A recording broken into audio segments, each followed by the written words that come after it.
Bienvenidos a un capítulo más de Escena del Crimen. En esta oportunidad vamos a recordar un caso que ocurría en el 2013, en marzo del 2013, cuando un joven acostumbrado a tener sus actividades por la tarde, actividades que tengan que ver con los estudios, entre otras cosas, estaba retornando a su casa cuando fue interceptado por asaltantes.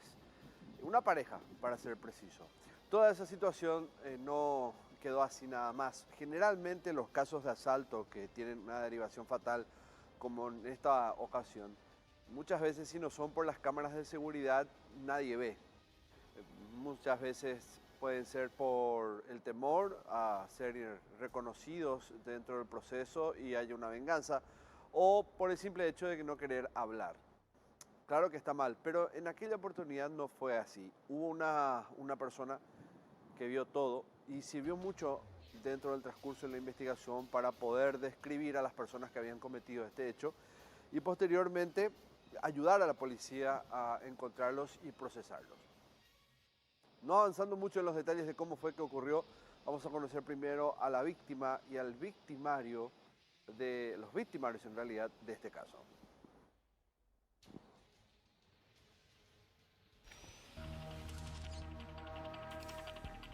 Perfiles. Víctima, nombre, José Emilio Martínez Varela Hortellado, edad 21 años, nacionalidad paraguaya, profesión estudiante, domicilio Barrio Sajonia, Asunción. El joven fue asaltado cuando caminaba hacia su domicilio a pocas cuadras de llegar.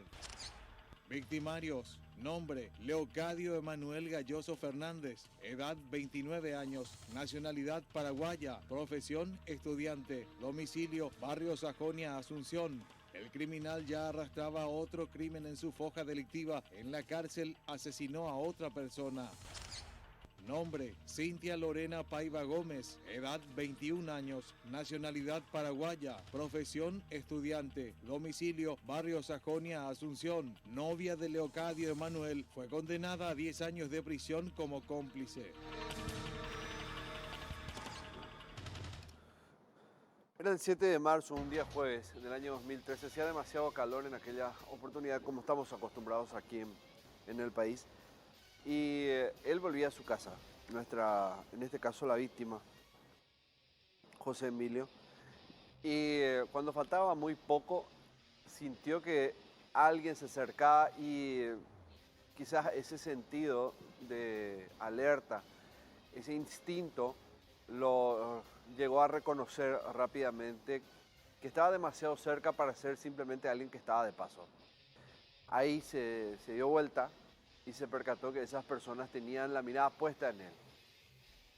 Y rápidamente identificó que se trataba de algo que amenazaba su vida y en un primer momento se opuso, se resistió a que le saquen lo que él tenía. Ya habían dado la voz de asalto para en ese entonces. Era un hombre y una mujer el que estaban en esa motocicleta. Hubo una pelea y como les decía al principio, alguien que a distancia vio lo que estaba ocurriendo. Lo hizo al paso, justo y casual y por suerte, de alguna manera, pese al desenlace, este hombre vio al paso lo que estaba ocurriendo, pegó la vuelta y observó muy bien al menos uno de los dos victimarios de esta ocasión. Los logró identificar porque esa persona cuando asaltó o cuando cometió el asalto, identificó rápidamente a la segunda que estaba en posición de ataque. Ella estaba subiendo a la motocicleta y en ese momento él logra verla, divisarla con mucha claridad. Imagínense ustedes la zona de Colón y estaba proyectada, una zona que no está muy bien iluminada, pero también, por suerte, la cuestión fue diferente. Algo pudo percatarse y eso llevó en la memoria para el lado positivo de la investigación policial. Vamos a rememorar qué ocurrió en aquel marzo del año 2013.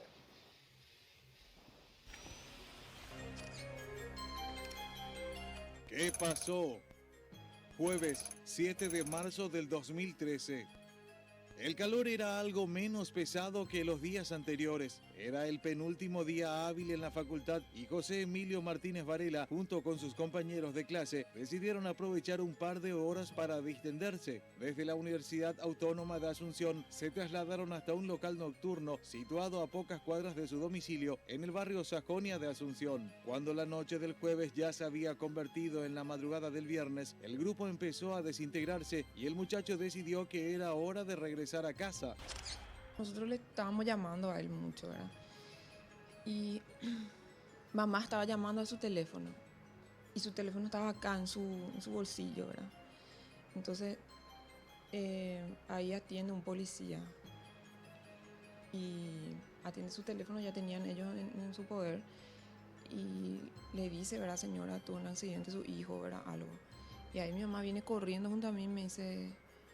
Jasmine, algo le pasó a tu hermano, algo le pasó a tu hermano. Me dice, atender, por favor, creo que es un policía que está hablando.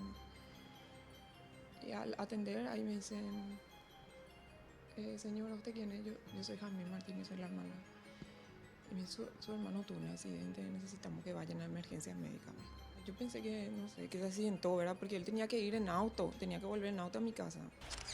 Acostumbrado a caminar para llegar a su domicilio, él no tuvo problemas por hacerlo como cada día. Desde aquel sitio, emprendió camino hacia su morada. Casi alcanzando la octava proyectada, el rugir de una moto lo obligó a acelerar el paso. José Emilio sabía que le quedaba poco para llegar, pero la senda se convertía cada vez un poco más oscura. A mitad de la cuadra, el motociclista entró en acción. Un taxista que pasaba por el sitio fue testigo de todo lo sucedido y se convirtió en la pieza clave de la investigación. Él vio todo, me comentó a mí bien cómo fueron las cosas. O sea, él venía pasando, le ve a mi hermano por el portón, el otro apuntándole acá, él con las manos ya así, ¿verdad?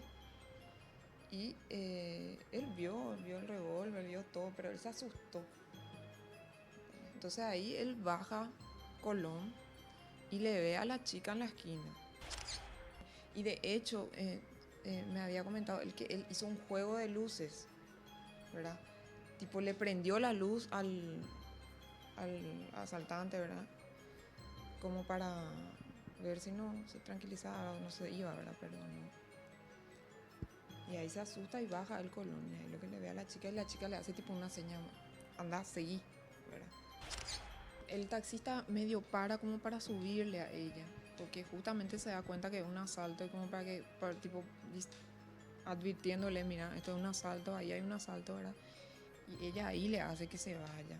O sea, él se dio cuenta obviamente que ella estaba con él, por eso. Y además ellos estaban como que se hacían señas, ¿verdad? La verdad que a mí lo que me dijo el taxista es que era evidente que ella le estaba esperando a él porque estaban como haciéndose señas desde esa distancia, ¿verdad? ¿Entendés? José Emilio no se negó al asalto, al contrario, entregó todas sus pertenencias sin dudas. El criminal lo tenía apuntando hacia su pecho un arma y repentinamente descargó un tiro que le atravesó el tórax. Al retirarse efectuó otro al cielo. El trabajador del volante no dudó en pegar la vuelta y regresar al sitio. Entonces va él y da una vuelta a la manzana, retoma y a ella le ve a mi hermano ensangrentado en el asfalto.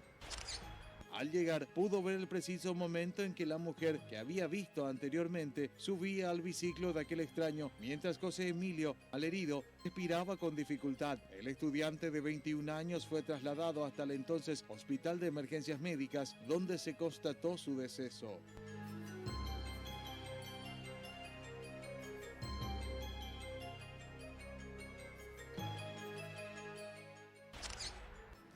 Me subo yo a mi auto sola, ¿verdad?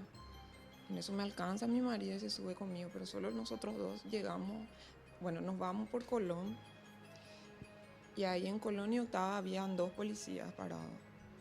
Entonces yo paro y le digo, acá hubo un accidente, ¿qué pasó? Le digo, señora, siga nomás. No, lo que pasa es que me llamaron unos policías que mi hermano tuvo un accidente, le digo. Y ahí un vecino sale y me dice, le mataron a tu hermano, le mataron a tu hermano. Entonces ahí yo no sé a cuántos kilómetros por hora me voy a emergencia, ¿verdad? Para llegar y ver si era él y ver qué le pasaba, ¿verdad? Y ahí yo ya le vi a él, o sea, él ya estaba muerto cuando yo llegué. Y verle así a mi hermano, verle así con su remera rota, todo sangre acá, todo ensangrentado con una bala acá, en una camilla así, en una pieza así, no sé, era como tirado ahí. No, yo nunca me voy a olvidar, nunca, o sea, es una pesadilla que tuve muchísimo tiempo, ¿verdad? Porque yo fui la única que vio eso. Nunca jamás pensé que yo le iba a ver en las condiciones que yo le vi, ¿verdad? Y ahí yo dije, José, yo te prometo que se va a hacer justicia por vos. O sea, hermano, yo lo que sea voy a hacer, pero se va a hacer justicia. El proyectil que mató a Emilio lo recibió en el pecho, afectó el tórax, traspasó su cuerpo, lo cual hizo presumir a la policía de que el tirador estaba a una distancia importante de él. Si hubiese sido más cercano, quizás este hubiese quedado alojado en el cuerpo y no fue así. Lo extraño de todo es que tampoco lo encontraron en los alrededores, ahí en la escena del crimen donde todo ocurrió, en Ottava y Colón. Pero lo que sí tenían bien determinada determinados son los daños que ocasionó ese disparo a una distancia importante, porque perjudicó órganos vitales muy importantes. Por eso es que en la historia, en la narración, se habla que él respiraba con dificultad. Le había afectado los pulmones principalmente y posteriormente murió por el sangrado importante, producto de ese balazo que recibió en el pecho. Algo que no tuvo explicación y hasta hoy día uno se pregunta por qué lo hicieron, teniendo en cuenta que si bien en un primer instante, como toda persona intenta resistirse, él por lo menos optó por hacer lo segundo, que es preservar su vida, entregar todas sus cosas y que eso termine en ese instante. ¿Por qué le habrían disparado? Es algo que quizás no se pueda responder en el tiempo. Sí se puede saber con ciencia forense qué es lo que ocurrió en ese mismo instante y deducir la manera en que lo mataron. En Heridas que Hablan está el informe forense de aquel entonces, de aquel marzo de 2013.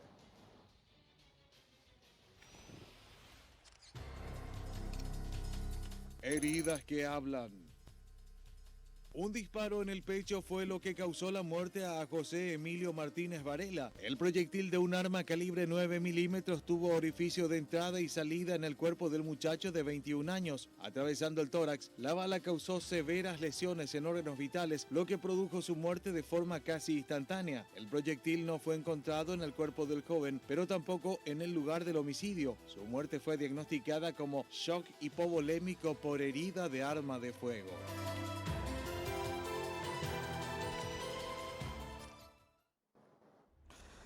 Las primeras pesquisas en torno al crimen apuntaban a los investigadores hacia un posible crimen pasional. Eso se deduce en el escrito de los archivos del caso de Emilio. ¿Qué es lo que hubo detrás realmente en esos primeros pasos de la investigación? Porque como les decía hace rato, era poco entendible la manera en que actuaron los asaltantes.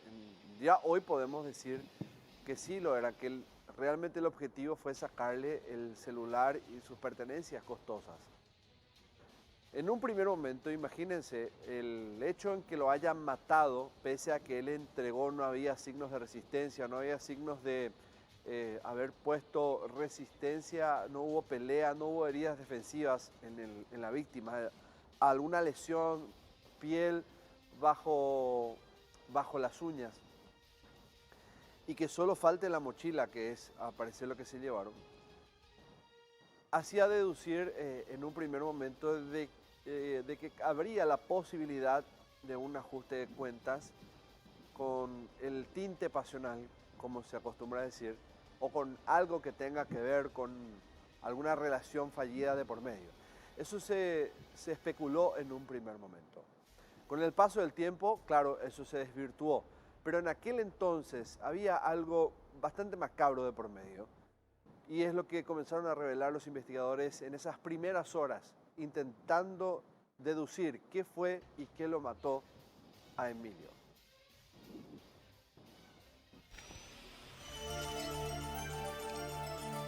Una broma macabra. Las primeras pesquisas en torno al crimen apuntaban a los investigadores hacia un posible crimen pasional. La sospecha nació tras la inspección del teléfono celular de José Emilio, al encontrarse unos llamativos mensajes en el mismo y una pequeña esquela en el interior de su billetera. Los mismos fueron tomados como una clara amenaza, pero no pasaron de ser más que una macabra broma tramada por el muchacho y por un grupo de amigos. Nunca jamás él se peleó con nadie, pero ni siquiera eso de gritarse con alguien o de discutir. Él no era completamente una persona, y te puedo decir, de repente en eso, por ejemplo, el carácter mismo a través de los tres hermanos tan diferentes, ¿verdad? Pero jamás, nunca, ni desde chico decir para que estaba en una greña al colegio o algo, jamás, nunca se le conoció a él ningún tipo de pelea, ni greña, ni discusión, ni nada. Él no era lo de discutir. Era demasiado noble, era una persona demasiado noble. Jamás. Estábamos seguros porque nosotros, mira, yo me casé, pero yo seguía viviendo con José. O sea, nosotros seguíamos viviendo juntos, ¿verdad? Hablábamos muchísimo, éramos súper amigos con mi hermano y siempre conversábamos. No existía la posibilidad de que sea un ajuste de algo pasional o bueno, uno de repente nunca sabe, ¿verdad? Pero nosotros, de nuestra familia, estaba segura que eso no podía ser, ¿verdad? Él era muy pegado a mamá, siempre conversaban también de todo. Te puedo decir que había una comunicación súper abierta entre ellos y no, imposible era. Al mediodía de aquel 8 de marzo del 2013, se presentó ante el fiscal del caso, Gilby Quiñones, Sergio Almada, amigo de José Emilio, a quien lo relacionaron con el envío de los mensajes. Él mismo dijo que el texto lo había escrito la propia víctima a modo de broma. Y fue una broma entre, como le encantaba a él bromear, qué sé yo. Por ejemplo, yo llegaba a mi trabajo, él me esperaba atrás de la puerta y él sí o sí me hacía alguna broma o algo, sí o sí, cuando yo llegaba, ¿verdad? Siempre estaba bromeando con todo el mundo, pero no, eso fue una broma entre compañeros de facultad. Justamente el muchacho este, Sergio, era uno de sus mejores amigos, que siempre estaba por casa, siempre estaba con él, ¿verdad? Siempre salían juntos. De esta manera, la hipótesis del crimen con tinte pasional fue rápidamente descartada.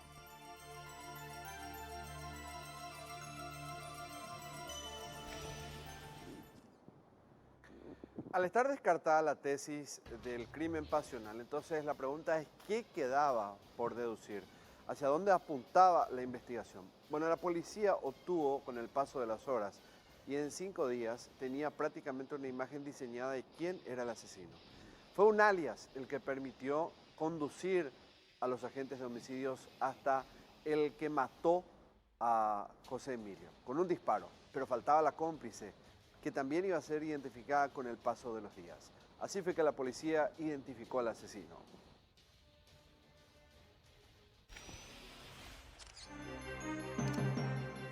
Identificaron al asesino.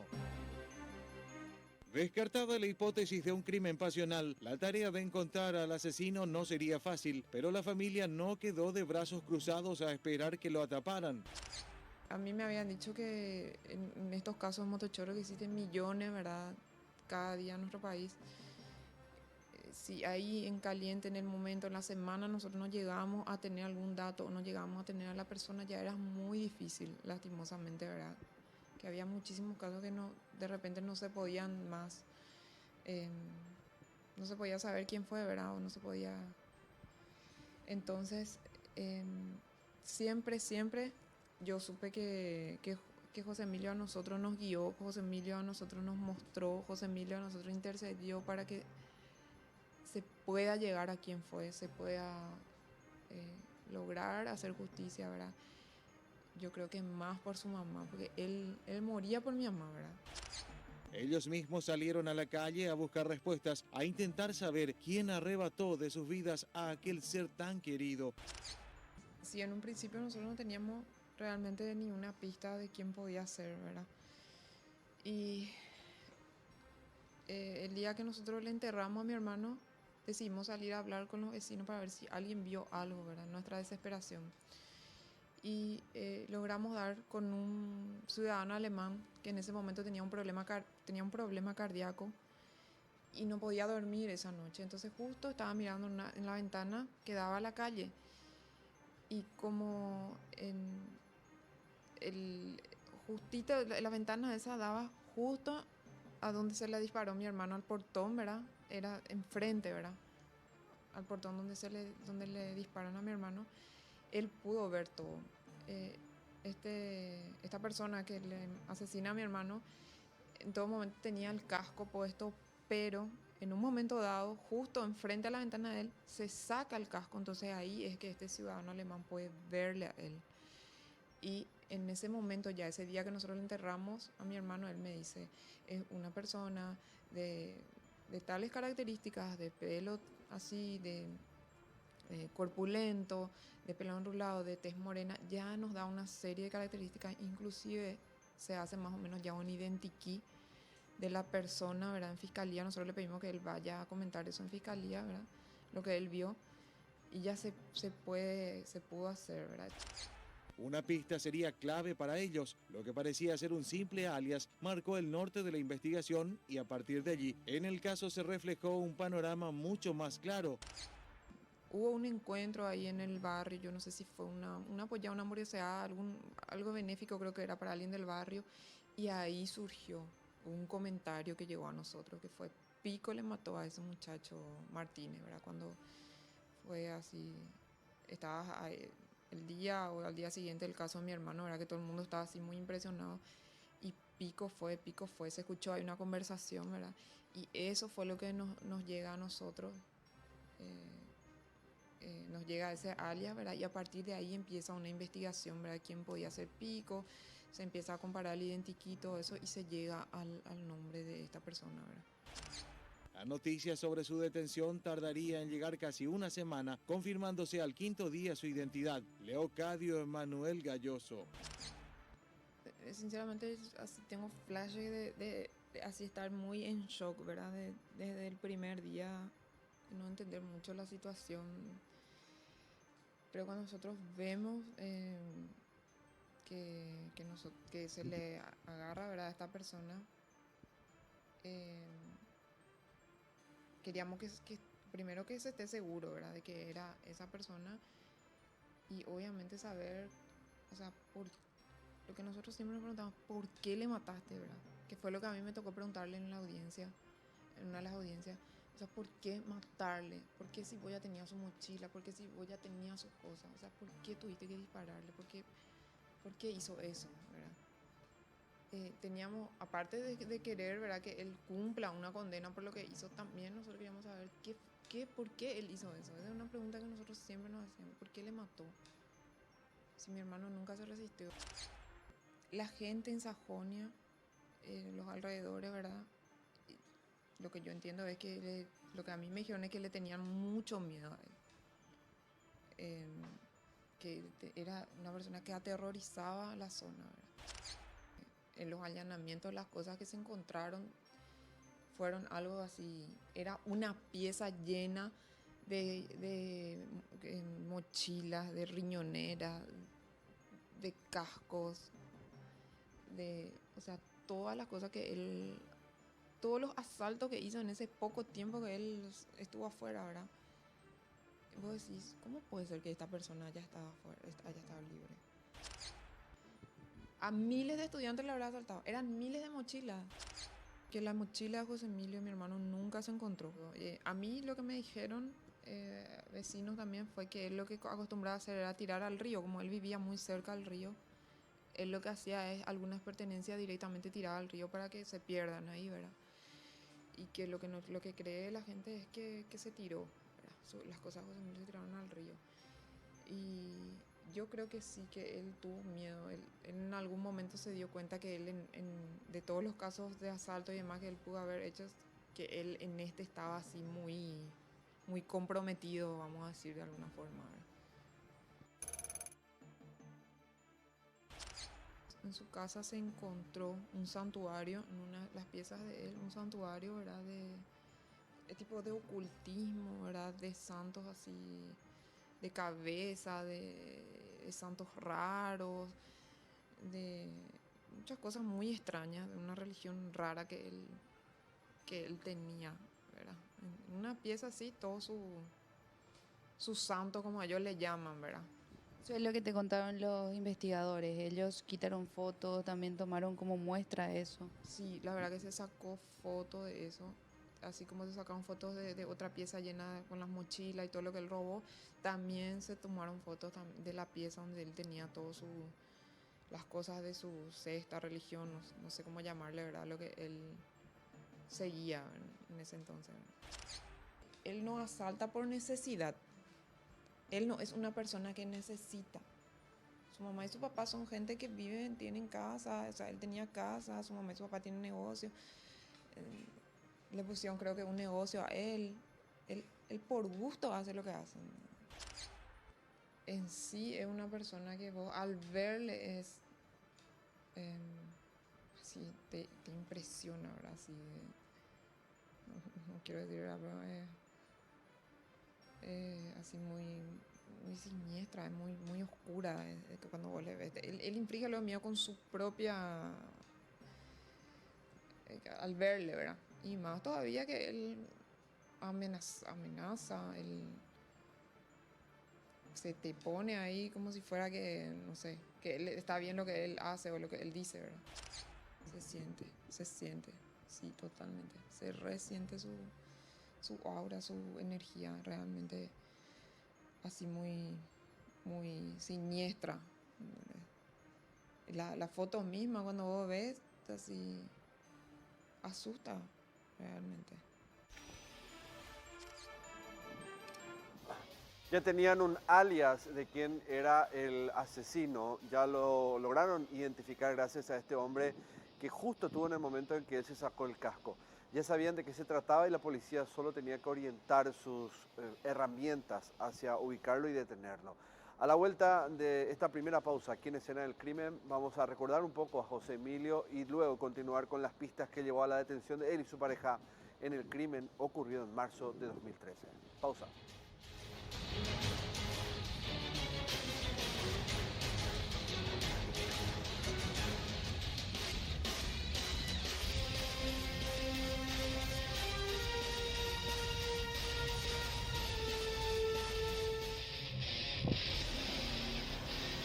José Emilio estaba volviendo de la facultad a la casa, era el 7 de marzo, un jueves del año 2013. Cuando estaba muy cerca de llegar a su residencia, una pareja de motosaltantes lo interceptó a la voz de asalto.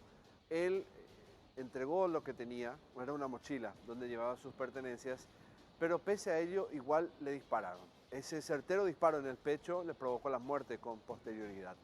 Y la policía, luego de una suerte de ayuda por parte de testigos, de personas que dijeron que no querían ocultar o guardarse esos datos de quienes habrían visto casualmente, porque por la hora y la zona también no mucha gente transcurre o camina ahí por Colón y Octava Proyectada. Pero, por suerte, habían personas en ese mismo sitio, un taxista y un hombre, un extranjero que estaba en las inmediaciones, vecino, y ellos lograron presenciar de alguna u otra manera lo que había ocurrido. Uno de ellos vio a la chica, a la que estaba en la moto, detrás la acompañante, y el otro logró identificar o logró memorizar el rostro del hombre que conducía la moto y fue el que finalmente tira a matar, porque se había quitado el casco. Ese disparo le atravesó el pecho, no encontraron, si bien la vaina, el plomo, lograron al menos con el tiempo identificar, y no mucho por cierto, a quienes habrían cometido este hecho, este asesinato. Ya lo tenían con nombre y apellido. Pero vamos a poner una breve pausa nada más en el hilo de la investigación para recordar a José Emilio, cómo lo recuerda su hermana, que fue una de las protagonistas principales por el lado de la familia, de empujar este proceso para que logren procesar al asesino. En el recuerdo de José Emilio se destacaban estos valores.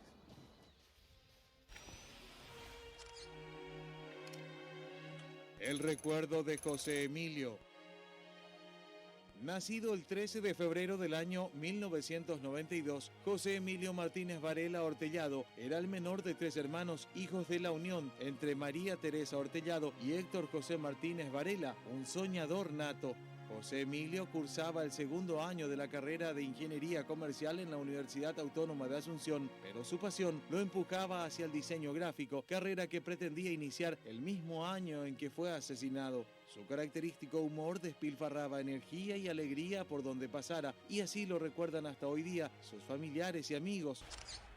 Era una persona súper pacífica, súper comparado a lo que es mi carácter, por ejemplo, digo, ¿verdad? Súper pacífica, no sé, súper jamás risueña, alegre, bromista, muy bromista, así. No precisamente porque él ya no esté, estoy diciendo eso, pero realmente con todos los amigos con que uno puede hablar, con los familiares, van a dar las características especiales. Él era una persona que nunca estaba de mal humor, nunca estaba, o sea, siempre muy alegre, muy, vamos a hacer tal cosa, con muchos proyectos, siempre listo o dispuesto a ayudarle a alguien, ¿verdad? Como entendía mucho de informática, era, José, ¿me ayudas con esto, verdad? ¿Sabes qué? No puedo hacer tal cosa. Bueno, hace esto, todo el día nosotros por teléfono, mensaje, celular. Y por supuesto, además por ser menor, muy cercano a mi, o sea, muy apegado a mi mamá. O sea, prácticamente el bebé de mi mamá. Entonces, obviamente para nosotros que no esté o sea, fue, Dios mío, tipo la alegría de la casa se fue, no sé.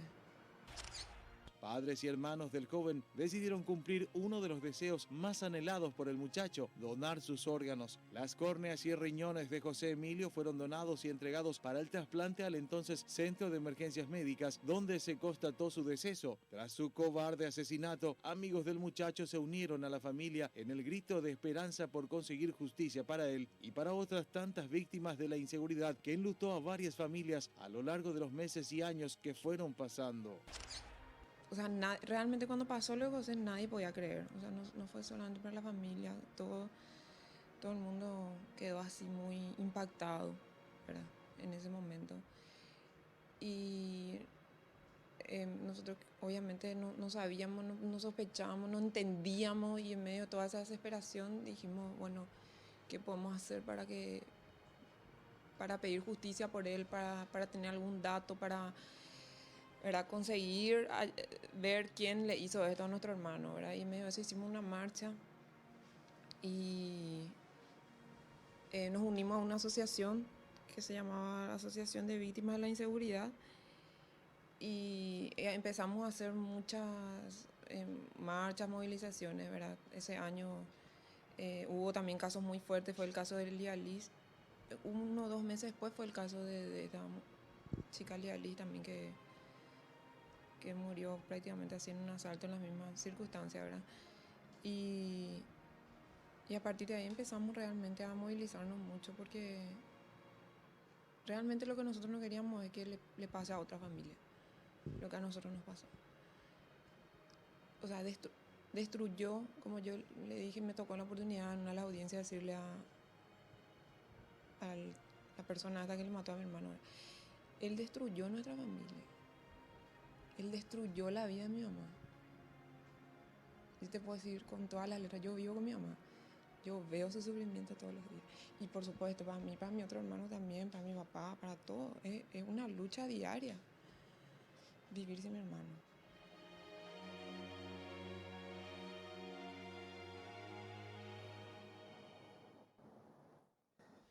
Pero, según los antecedentes, Leocadio no fue la primera vez que había cometido un crimen como este. Con el mismo modus operandi, y no era la primera vez que al parecer había arrebatado la tranquilidad y la paz a una familia. Él fue condenado por un hecho de sangre también ocurrido un tiempo atrás, un tiempo no muy lejano del 2013, donde había asesinado, según la investigación, a José Emilio. y recibió una condena que debía compurgarla un año al año entrante, es decir, en el 2014. Pero le concedieron la libertad condicional y les voy a dar el nombre del juez para que se lo graben. Isacio Cuevas. Isacio Cuevas, este juez de ejecución, el 16 de abril de aquel año le había otorgado la libertad condicional a él. Imagínense, 16 de abril. Y después ocurre el asesinato, o sea que del año 2013. Y después ocurre en marzo, había matado a este joven, a José Emilio, donde le arrebata la vida. Durante todo ese tiempo, según la descripción, porque siempre que se dan estos asesinatos, comienzan los vecinos recién a denunciar, a hablar, a decir, sí, este luego hacía tal cosa, él hizo esto, aquello. Saltan, ya quizás, no sé si cansados, en algunas oportunidades un poco más seguros, porque hay que también estar en la posición del otro, ¿verdad? Si un hombre que causa zozobra en el barrio, es de entender también que estas personas de alguna manera no se sientan seguras y finalmente sea después de un hecho así que conmueve, que golpea, que salgan a hablar. Y esta no fue la excepción, ocurrió también eso. Los vecinos ahí comenzaron a respaldar la teoría de que Leocadio, este hombre sospechoso, Leocadio, perdón, sospechoso en aquel momento, ahora evidentemente con una condena, sospechoso en aquel instante del asesinato de José Emilio, sea un hombre con perfil violento que seguía dedicándose a los asaltos, a tener en zozobra, con miedo, con terror a todo el barrio, porque prácticamente se manejaba en ese radio ahí en la zona de Sajonia. Este es el antecedente de Leocadio, de este hombre que ya llevaba algunos muertos según lo que investigó en aquel momento la Policía de Homicidios.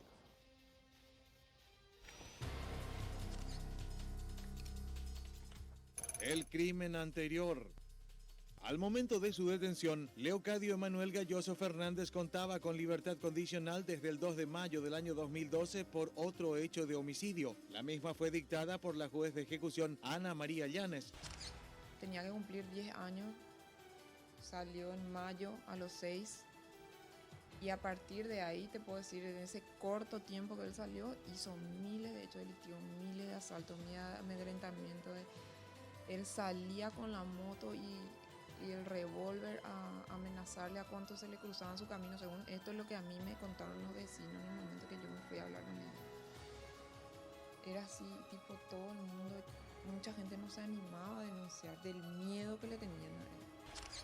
Leocadio Emanuel cumplió hasta esa fecha una condena por el asesinato de Carlos Federico Gaona Arce y fue condenado junto a un cómplice, Juan Carlos Melgarejo, quien recibió una pena de 20 años de encierro por el homicidio de Gaona Arce, ultimado de 8 impactos de bala por motoasaltantes el 2 de julio del año 2003. A nosotros nos acompañó también la señora, ¿verdad? Porque también obviamente la vida de su familia también se destruyó, ¿verdad? Con lo que hizo. Y ella también nos acompañó a nosotros en el juicio, como una testigo más, ¿verdad? Dando a conocer el caso de su marido también.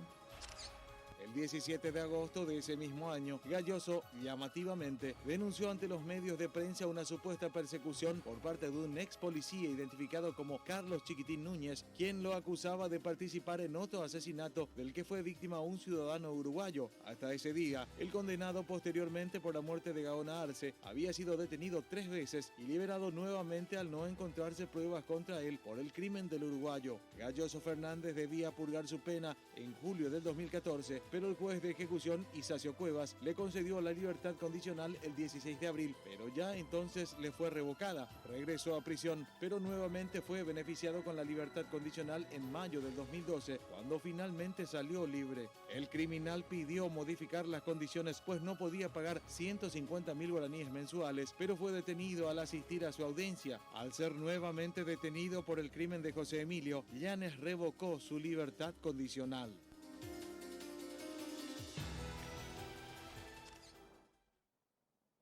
El abogado Ricardo Preda fue el abogado querellante en aquel entonces, en el 2013, cuando la familia buscaba evidentemente un respaldo, cómo llevar este proceso ya con el hombre identificado como sospechoso principal. Y viene a compartir con nosotros lo que fue la experiencia de aquel momento de la investigación.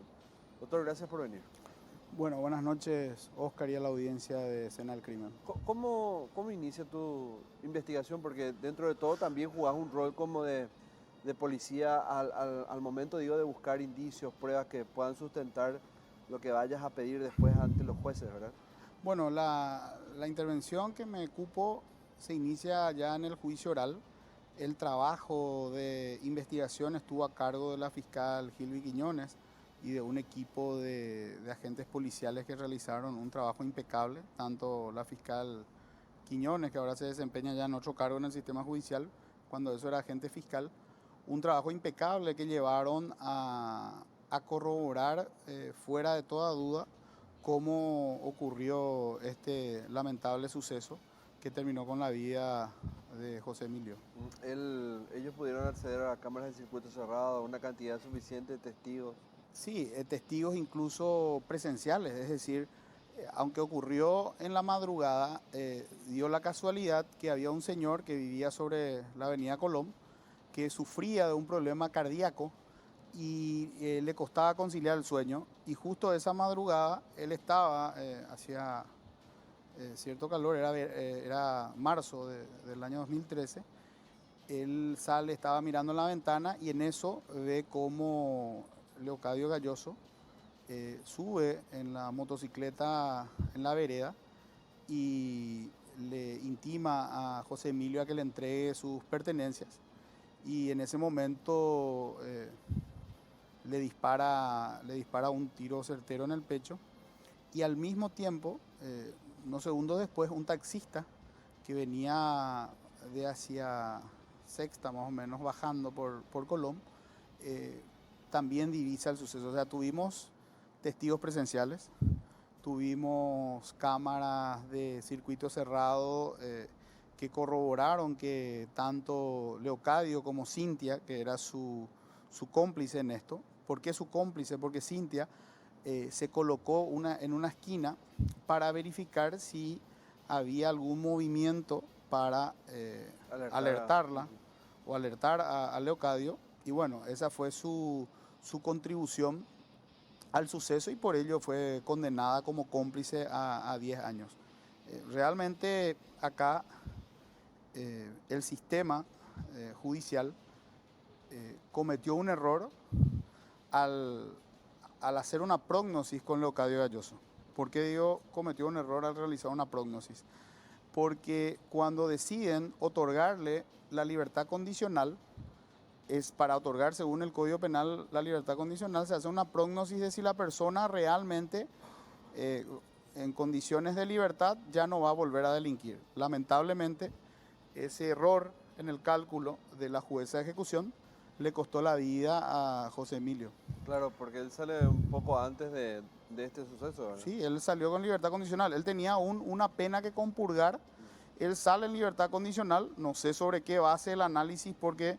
Y acá viene el órgano judicial para reivindicar el sistema, que hace una prognosis correcta, que es el Tribunal de Sentencia, compuesta por la doctora Gorostiaga, la doctora Mesalina Fernández y la doctora Gloria Hermosa, que realmente la sentencia de este Tribunal de Sentencia, valga la redundancia, es impecable. Tan buena es la sentencia que fue confirmada en Cámara de Apelaciones, y la Corte Suprema de Justicia incluso declaró inadmisible la casación interpuesta tanto por la defensa de Leocadio Galloso como por la de Cintia Payo. Así que el tribunal en este caso sí realizó una prognosis, pero, y digo esto por la experiencia que vi de otros casos, realmente el tribunal tuvo por probado de que Leocadio Galloso era un sujeto que tenía o tiene la probabilidad de volver a cometer hechos. Porque se fueron como testigos vecinos, o sea, no sobre el hecho. O sea, acá eso es lo importante del trabajo de muy buen trabajo de la Fiscalía y que nosotros simplemente acompañamos, y no es una falsa modestia, lo digo de verdad, realmente acá hay que darle el crédito al Ministerio Público en este caso. Yo simplemente acompañé en el aspecto estrictamente jurídico.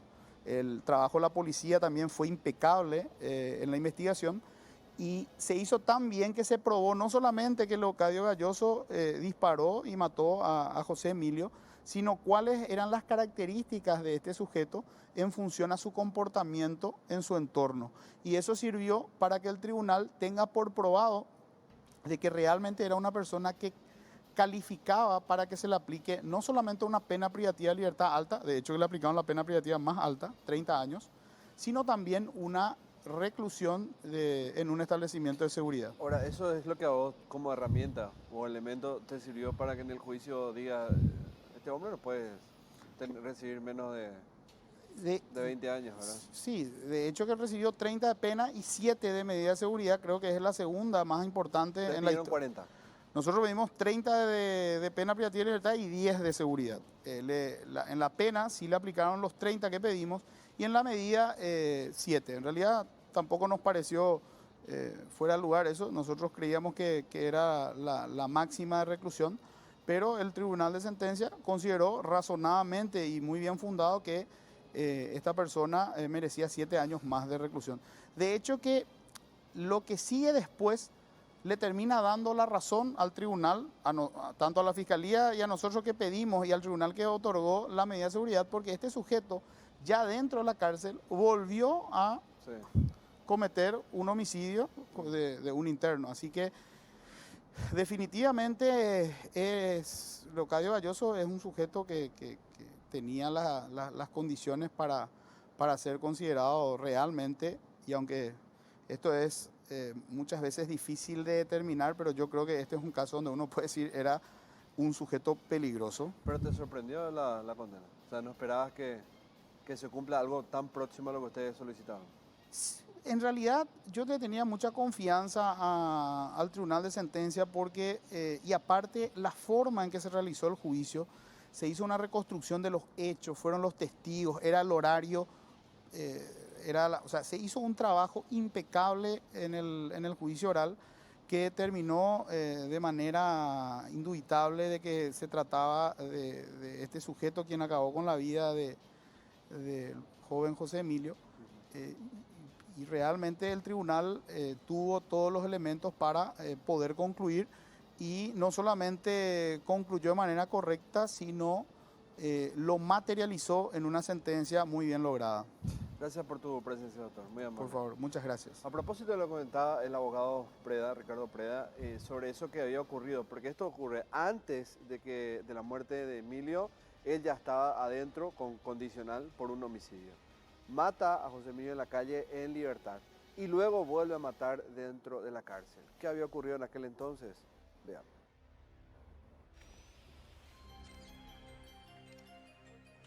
Otro crimen tras las rejas.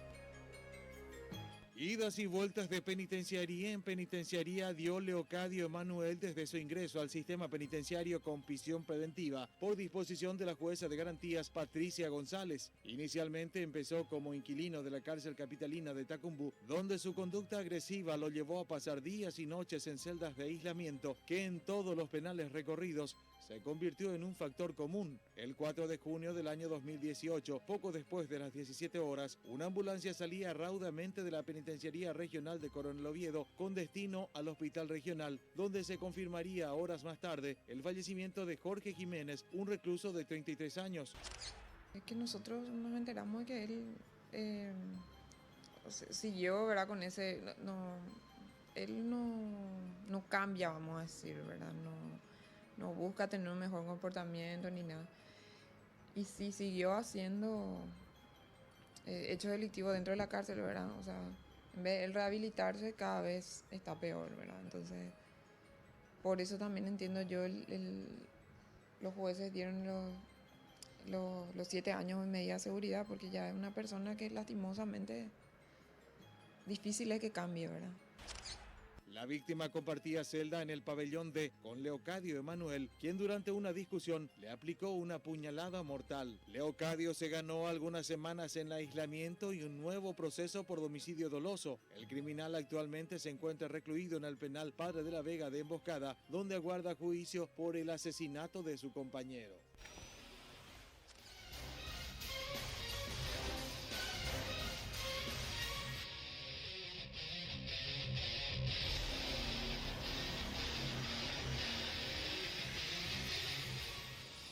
¿Cuánto fue la condena? Porque fue ejemplar, para muchos, una de las más altas para este tipo de crimen. 30 años más 7 años de seguridad.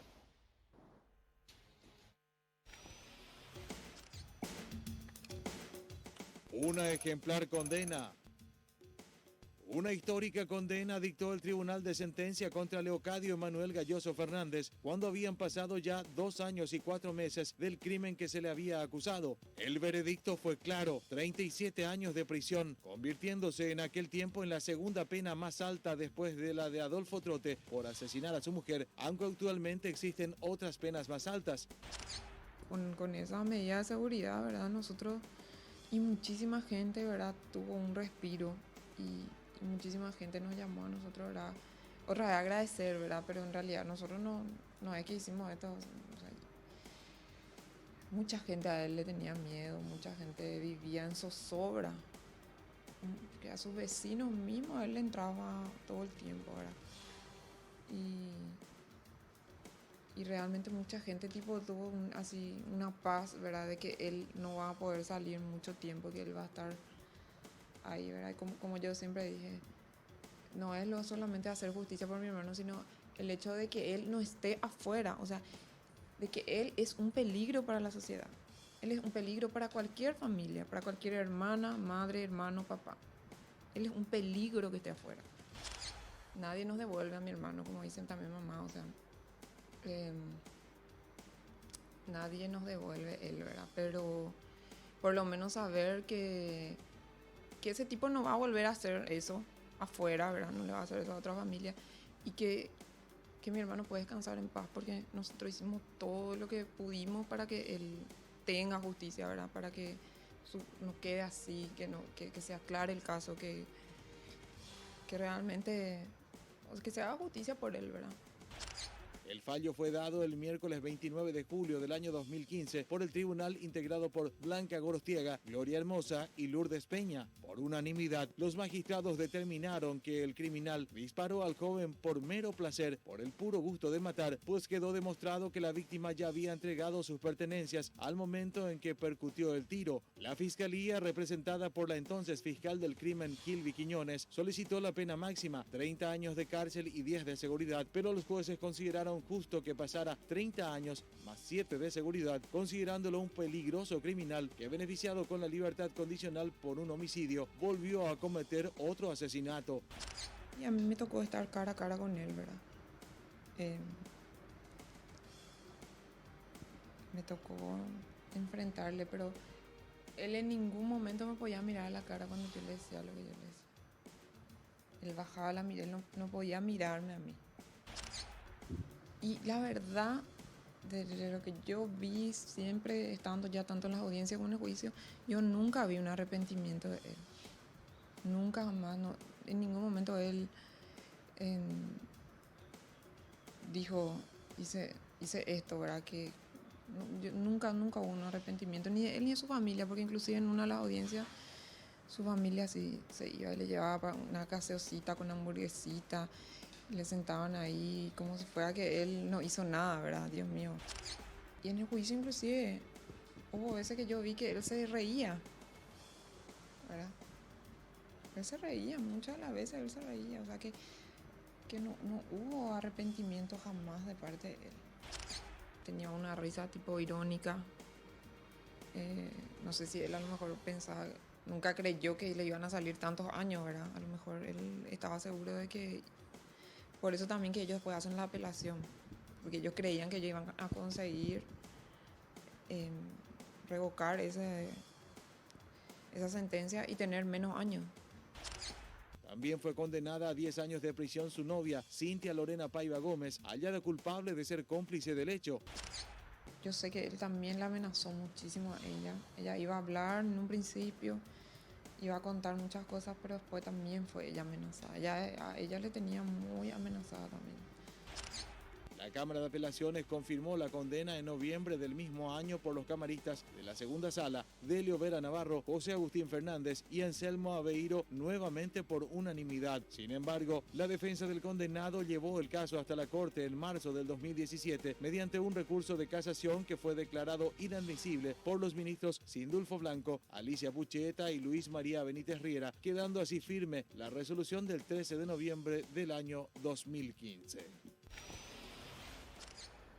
En el año 2051 va a salir este hombre, si es que evidentemente le otorgan la libertad, con la edad de 66 años.